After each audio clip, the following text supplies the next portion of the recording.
வணக்கத்துடன் pepper and salt அரசியல் என்கின்ற இந்த வலையொலியில் பயணித்துக் கொண்டிருக்கக்கூடிய தோழர்களே, உங்களுக்கு எங்களுடைய மாலை வணக்கம். இன்றைய சூழலில் மிக மிக உன்னிப்பாக கவனிக்கப்படக்கூடிய தலைவராக இருப்பவர் சீமான் அவர்கள். காரணம், கடுமையான விமர்சனங்கள், கடுமையான எதிர்ப்புகள் போன்றவற்றை கையில் வாங்கி கொண்டு பயணிக்கக்கூடிய ஒரு இக்கட்டான சூழலில் அந்த கட்சியும் இருக்கிறது, அதன் ஒருங்கிணைப்பாளரும் இருக்கிறார். எனவே பத்திரிகையாளர்களை சீமான் அவர்கள் சந்திக்கின்ற ஒவ்வொரு நிமிடமும் அது அதிர்வலைகளை ஏற்படுத்தக்கூடிய களங்களாக இருக்கின்றன. திருச்சியிலே மாவட்ட கலந்தாய்வு கூட்டம் நடைபெற்றது. அந்த நாம் தமிழர் இயக்கத்தின் இந்த மாவட்ட கலந்தாய்வு கூட்டம் நடைபெற்ற அந்த இடங்களில் சீமான் அவர்கள் ஆற்றிய உரையும், செய்தியாளர்களை சந்தித்த பொழுது அவர் எடுத்து வைத்த கருத்தும் நாம் உன்னிப்பாகவே கவனிக்க வேண்டியதாக இருக்கின்றது. அதுபோல ஒரு கூட்டத்தில் காவல்துறை அதிகாரிகளை மையப்படுத்தி அவர் மிக கடுமையாக பேசிய விடயங்களும் பார்க்க வேண்டிய ஒன்றாக இருக்கின்றது. அந்த கூட்டத்தில் காவல்துறை அதிகாரிகள் நாம் தமிழர் இயக்க தோழர்களுக்கு ஏதோ ஒரு இடைஞ்சலை கொடுப்பதற்கான முயற்சிகளை எடுத்துக் கொண்டிருக்கின்றார்கள். மேடையில் இருக்கக்கூடிய சீமான் அவர்கள் அந்த காவல்துறை அதிகாரியை பார்த்து சொல்கின்றார், நான் உங்களுக்காகவும் பேசிக் கொண்டிருக்கின்றேன், உங்களுக்கு என்ன பிரச்சனை? எங்களுடைய தோழர்கள் அமைதியாகத்தானே இருக்கிறார்கள், அவர்கள் மது அடிந்துவிட்டு இங்கு கூத்தாட வந்தார்களா? இல்லை. அல்லது 3 சீட்டு விளையாடக்கூடிய களங்களை ஆங்காங்கே உருவாக்கி கொண்டு இருக்கிறார்களா? இல்லை. அவர்கள் கொள்கையிலும் கோட்பாடிலும் ஒருங்கிணைந்து பயணிக்கக்கூடிய ஒரு களத்தை எடுத்துக்கொண்டு நிற்கிறார்கள். எனவே எங்களை சீண்டாதீர்கள் என்ற கருத்தை அந்த மேடையிலே சீமான் அவர்கள் பதிவிடுகின்றார். ஆனால் சமீப காலங்களாக சீமான் அவர்களுடைய பேச்சில் ஒரு பெரிய ஒரு சறுக்கல் இருக்கிறது என்று வருத்தப்படுகின்றார் தமிழ் தேசியவாதியான ஐயநாதன் அவர்கள். ஐயநாதன் அவர்கள் ஒரு மூத்த பத்திரிகையாளர்.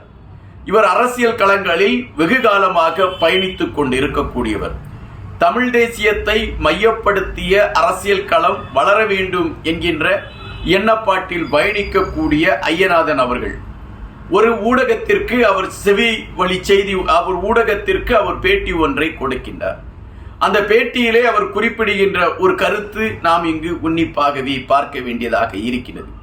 கூடி வருகின்ற பொழுது கட்சியை அழித்துக் கொண்டு இருக்கிறார்கள் என்ற ஒரு வருத்தமான பதிவை அவர் பதிவிட்டார். அவர் எந்த கட்சியை குறித்து பேசுகிறார் என்றால் நாம் தமிழர் இயக்கத்தை மையப்படுத்தி தான் அவர் கருத்துக்களை பதிவிடுகின்றார்.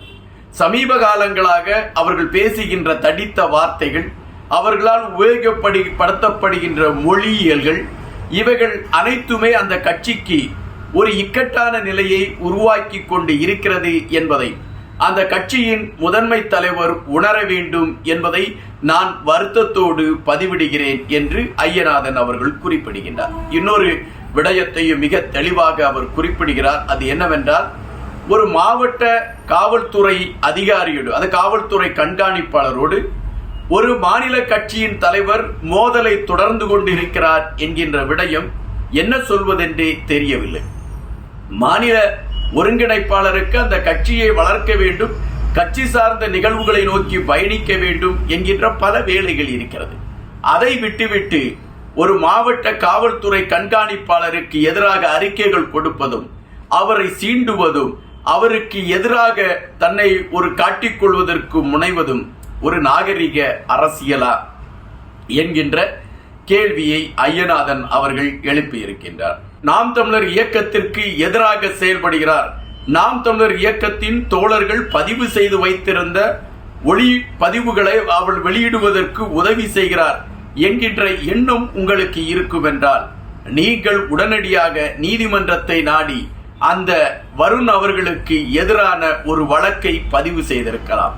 அப்படி வழக்கை பதிவு செய்கின்ற பொழுது அது விசாரணை என்கின்ற களத்திற்குள் செல்கின்ற பொழுது வருண் அவர்கள் பிழை செய்திருந்தார், அதற்கான பதிலை அவர் சொல்ல வேண்டிய ஒரு நிலைமை ஏற்பட்டிருக்கும்.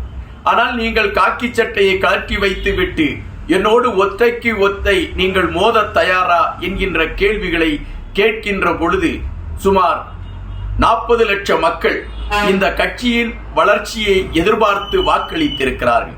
அவர்கள் மாற்று அரசியலை நோக்கி ஒரு தேடலை கையில் எடுத்திருக்கிறார்கள்.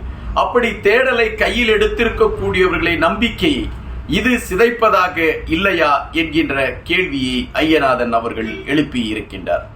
அதுபோலத்தான் அந்த கட்சியில் இருந்து அந்த குரல் பதிவுகள் வெளியாகிறது என்கின்ற செய்தி எடுத்து வைக்கக்கூடிய சூழலில் ஒன்றை நாம் புரிய வேண்டியது அந்த குரல் பதிவை யார் வெளியிட்டாலும் அது தவறு.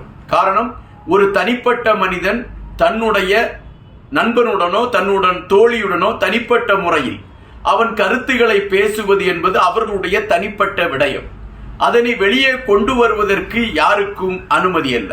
சீமான் அவர்களும் மற்றவர்களும் பேசிய விடயங்கள் அனைத்துமே அவர்கள் கட்சிக்குள் அவர்கள் தனிப்பட்ட முறையில் பேசிக்கொண்ட விடயம். அதனை வெளியே கொண்டு வந்து அதை வெளிக்காட்டுவதற்கு யார் முயற்சி செய்திருந்தாலும் அது தவறான ஒரு பதிவாகத்தான் கணிக்க முடியும் என்பதை நான் இங்கு அழுத்தமாக பதிவிடுகிறேன். ஆயினும் தன்னுடைய கட்சியை சார்ந்தவர்கள் வருணுக்கு எதிராக அவர்கள் ஆபாசமாக பேசினார்கள் என்கின்ற செய்தி வந்த பொழுது சீமான் அவர்கள் அதை போலி முகவரி மூலம் போலி அடையாளங்களை வைத்துக் கொண்டு இது போன்ற கருத்துக்களை வேறு பலர் வெளியிடுகிறார்கள் என்ற செய்தியை சொல்கின்றார்.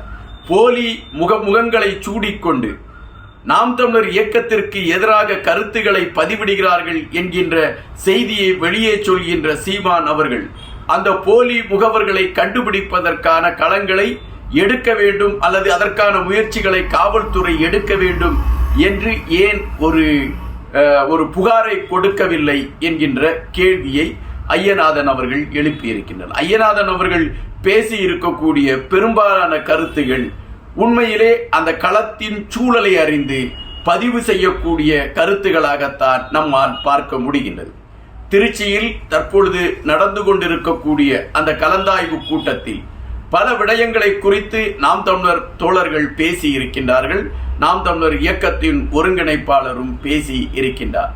வருகின்ற தேர்தலில் நீங்கள் கூட்டணி அமைப்பீர்களா என்ற கேள்விக்கு அதற்கான எந்த முகாந்தாரமும் இல்லை என்று அழுத்தமாக பதிவிட்டிருக்கின்றார் சீமான் அவர்கள். ஆயினும் இன்னும் காலம் இருக்கிறது அதற்கான முடிவுகளை குறித்து பேசுவதற்கு என்று அவர் பதிவிட்டிருக்கின்றார். இந்த சூழலில் நாம் தமிழர் இயக்கத்தின் வளர்ச்சி பலருடைய கண்களை உறுத்தி கொண்டு இருப்பதால் தான் எங்களுக்கு எதிரான செயல்பாடுகளை அவர்கள் கட்டவிழ்த்து விட்டு கொண்டு இருக்கின்றார்கள். ஆனால் இதற்கு பின்வாங்கக்கூடிய மனநிலையில் நானும் இல்லை, என்னுடைய தோழர்களும் இல்லை என்று மீண்டும் ஒரு முறை அழுத்தமாக பதிவிட்டிருக்கின்றார் நாம் தமிழர் இயக்கத்தின் ஒருங்கிணைப்பாளர் சீமான் அவர்கள். நாம் தமிழர் இயக்கம் ஒட்டுமொத்தமாக திமுகவை மட்டுமே மையப்படுத்தி எதிர்கருத்துக்களை வைத்துக் கொண்டு இருக்கிறது. ஆனால் நாம் தமிழர் இயக்கத்தின் சின்னத்தை பறித்த கட்சியை மையப்படுத்தியோ அல்லது நாம் தமிழர் இயக்கம் வளரக்கூடாது என்கின்ற நிலைப்பாட்டில் பல நெருக்கடிகளை கொடுத்த கட்சிகளை மையப்படுத்தியோ இதுவரை வாய் திறக்காதது ஏன் என்ற கேள்வியும் நாம் தமிழர் இயக்கத்தின் மீது வைக்கப்படுகிறது என்கின்ற விடயமும் இங்கு புறந்தள்ள முடியாததாக இருக்கின்றது. தொடர்ச்சியாகவே நாம் தமிழர் இயக்கத்தின் பயணங்கள் ஒரு வெற்றியை நோக்கி செல்லக்கூடிய ஒரு சூழலில் இருந்து திசை மாற்றப்பட்டு கொண்டு இருக்கிறதா என்கின்ற கேள்வி எழும்புகின்றது. இதுபோன்ற கேள்விகளை தமிழ் தேசியத்தை மையப்படுத்தியவர்கள் எடுத்து வைக்கிறார்கள். அதில் ஐயநாதன் கருத்துகளும் உள்ளடக்கம் என்பதுதான் களம். நன்றியுடன் இன்பா.